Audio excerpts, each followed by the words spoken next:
जैसे कि आज सावन सोमवार का तीसरा दिन था और इस बार जो कि 28 जुलाई को पड़ा है तीसरा सोमवार और इस दिन नाग पंचमी भी पड़ी है फ्रेंड्स। तो इस दिन आप विशेष पूजा कर सकते हैं अपने मनोकामना प्राप्ति के लिए और काफ़ी अच्छा संयोग बना है कि नाग पंचमी भी पड़ रही है। और जैसे कि आप सभी को पता है शिव जी के प्रिय वासुकी जी हैं जिन्हें वे अपने गले में रखते हैं और ऐसे में नाग पंचमी और तीसरा सोमवार सावन का बहुत ही ज़्यादा महत्वपूर्ण ये चीज़ है। तो आप अगर ये सब चीज़ें मानते हैं तो आप सांप को यानी नाग देवता को ज़रूर दूध पिलाएं। और अब जिस किसी को कालसर्प दोष है तो वो भी इस दिन काफ़ी अच्छा उपाय कर सकते हैं। नाग नागिन के चांदी के जोड़े आते हैं, वो शिवलिंग पे अर्पित कर सकते हैं जिनको कालसर्प दोष है कुंडली में, और इससे आपके दोष दूर हो सकते हैं। और काफ़ी महंगी महंगी पूजाओं से कराने से तो बेटर है कि आप ये छोटे मोटे उपाय कर सकते हैं मंदिर में जा कर के, और जिससे कि काफ़ी आपको राहत मिलेगी। और जब जब सावन के सोमवार आए तो जिन किसी को भी कालसर्प दोष है तो वो ये उपाय कर सकते हैं। बाकी शिव जी की पूजा में हमें बेलपत्र का इस्तेमाल यानी कि पूजा में करना बहुत ही ज़्यादा आवश्यक होता है। दूध पंचामृत से हमें शिव पूजा करनी चाहिए। और अगर आप चाहें तो अलग अलग भी आप शिव जी को स्नान करा सकते हैं, जैसे कि शहद से अलग, चीनी से अलग, पंच जो उपचार पंच जो होता है पंचामृत। और अगर आप अलग अलग नहीं करना चाहते हैं तो आप एक साथ भी सब मिश्रण बना करके उनको स्नान करा सकते हैं। लेकिन लास्ट में आप पानी से स्नान करना ना भूलें। पानी से जल से उसमें पहले थोड़ा गंगा जल मिला लें, उसके बाद उसमें जल एकदम ताज़ा और फिर उससे आप स्नान करवाएं। तो आप जैसे कि आप ये सब देख पा रहे हैं कि हमने सारा सामान रेडी करके रख दिया है पहले, क्योंकि शिव पूजा में क्या क्या चीज़ों का इस्तेमाल होता है आप पहले पूजा से पहले एक दिन पहले लिस्ट बना लीजिए, या फिर उस समय यानी पूजा से 10 मिनट 20 मिनट पहले आप सारी सामग्री आप सेटअप कर दीजिए एंड देन फिर पूजा करना स्टार्ट करिए। क्योंकि पूजा करते समय हमें छोटी छोटी चीज़ें याद आती हैं और फिर हमें कोई उठा के देने वाला होता नहीं है। तो आप पहले अच्छे से अपना सारा सामान रख लीजिए। और यहाँ पे मैं जो शिव जी को अभिषेक करूँगी, रुद्राभिषेक, सबसे पहले दूध से करूँगी, उसके बाद फिर हम दही का प्रयोग करेंगे जो कि पंचामृत में इस्तेमाल होता है। कभी कभार मैं पूजा में पांचों चीज़ों का मिश्रण बना करके भी अभिषेक करती हूँ, रुद्राभिषेक। लेकिन इस बार मैं पांचों चीज़ों को अलग अलग तरीके से रुद्राभिषेक कर रही हूँ। यह आपके मर्ज़ी पे डिपेंड करता है, क्योंकि भोले बाबा तो हमारे इतने भोले हैं कि आप सच्चे भाव से उनकी जिस तरीके से भी आप जो भी आपकी सामर्थ्य है, जो भी सामान आपके पास है, आप सच्चे दिल से उनकी पूजा करते हैं तो वो आपकी पूजा ज़रूर स्वीकार करेंगे। पूजा करते समय इतनी सारी चीज़ें ध्यान रखने की वो ज़रूरत नहीं है। कई लोग बोलते हैं कि आप पूजा इस तरीके से करिए नहीं तो आपकी पूजा गलत हो जाएगी, तो आपको पाप चढ़ेगा, बट ऐसा नहीं होता है। आपके भाव सच्चे होने चाहिए। और वैसे भी भोले बाबा बोलते हैं कि अगर हमसे जाने अनजाने में कोई गलती हो जाती है भूल चूक पूजा में, तो हम पूजा होने के बाद क्षमा याचना करते हैं। उसमें अगर जाने अनजाने में हमसे कोई गलती होती है तो उसकी माफ़ी है।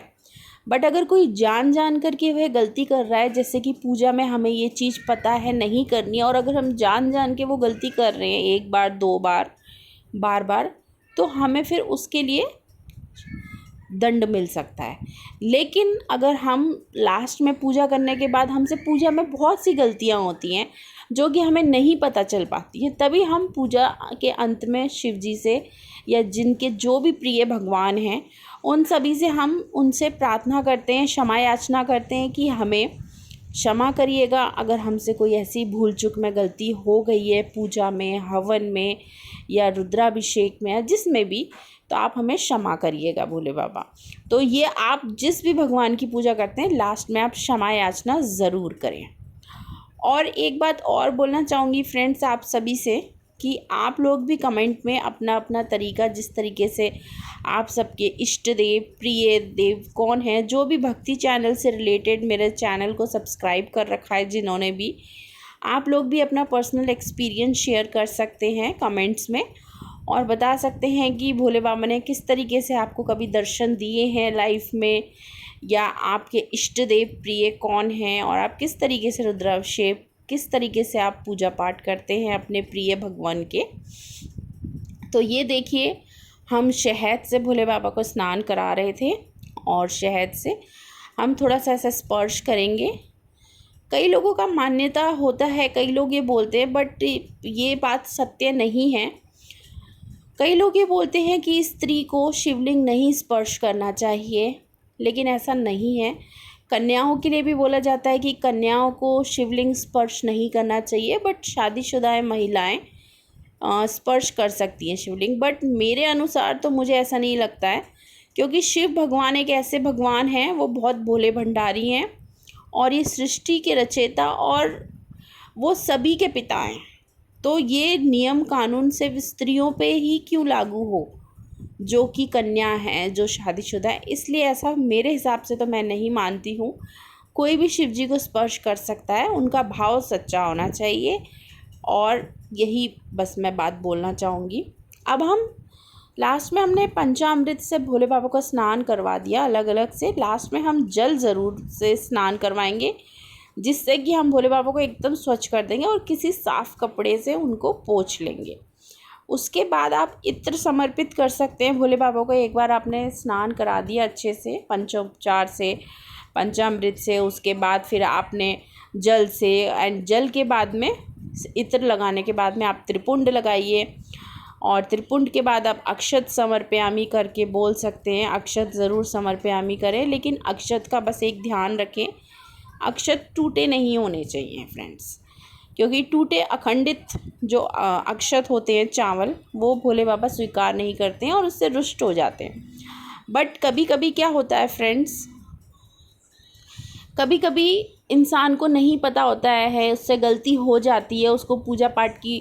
क्योंकि शुरुआत में जब मैं भी पूजा पाठ करती थी, मुझे भी इतनी नॉलेज नहीं थी, बट धीरे धीरे मैंने वीडियोस देख के अपने बड़ों से सीखी पूजा, तो मुझे पता चला कि अखंडित चावल नहीं चढ़ते। बट बहुत से लोग वीडियो देख करके ये सोच रहे होंगे कि हमने तो अखंडित चावल कितने बार भोले बाबा को चढ़ा दिए, तो क्या अब हमें पाप लगेगा? नहीं, ऐसा नहीं है। जब तक आपको कोई भी बात ज्ञात नहीं है, जब तक आपको कोई भी बात मालूम नहीं है कि भाई ये करने से मुझे गलती हो रही है मुझसे, तब तक उसका कोई दंड नहीं लगेगा। क्योंकि जब किसी इंसान को जो चीज़ पता ही नहीं है, तो फिर उस चीज़ का पाप उसे कैसे लगेगा।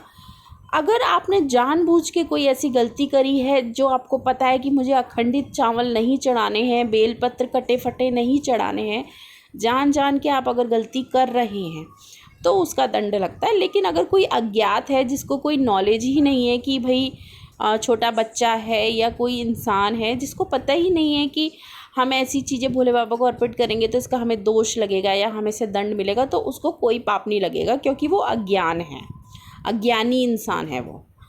तो बस मैं यही बोलूँगी। और पूजा पाठ करते समय इतना सोच विचार करने की ज़रूरत नहीं होती कि हम ये करेंगे तो ये हो जाएगा।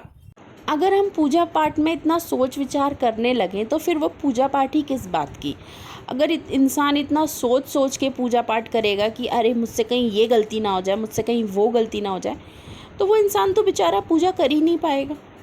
इसलिए आप से पूजा पे अपना केंद्र मतलब ध्यान कर रखिए, और ये मत सोचिए कि मुझसे ये गलती होगी वो गलती होगी। बस आप अपना भाव सच्चा रखिए और आपका ध्यान एकदम शिव जी, यानी कि जो भी आपके भगवान प्रिय हैं, जैसे कि मेरे शिव जी इष्ट देव हैं, तो आपका ध्यान सिर्फ उन्हीं पे होना चाहिए। मंदिर में बहुत से लोग आते हैं, कई लोग मंदिरों में ऐसे होते हैं कि उनका पूजा पाठ में कम ध्यान होता है, लोगों को देखने में ज़्यादा ध्यान होता है, वो मंदिरों में लोगों को निहारते हैं।